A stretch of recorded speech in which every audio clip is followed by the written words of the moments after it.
they can't freeze up in front of a 40-page document because that's the Bible of the property, and they need to be able to find the answers in the Bible.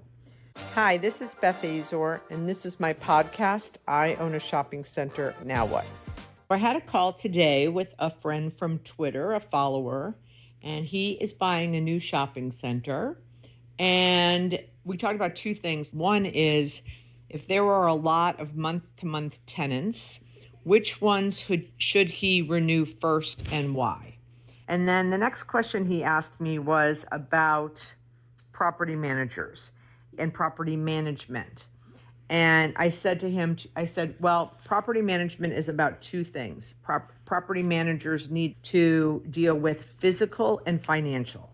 Physical means the shopping center's clean, the sidewalk is pressure cleaned, the lights don't have cobwebs, the lights are operating and working. You guys know I do light checks almost every week because it's such a liability.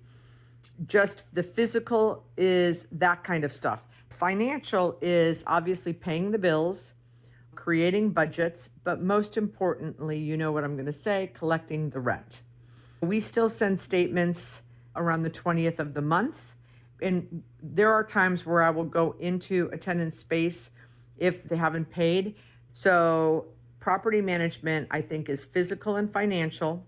And those are, and then he said, well, what would you do if you were interviewing a property manager? And I said, I would take them to the property, I would walk them around, and I would ask them to tell me 10 things that they observe about the property.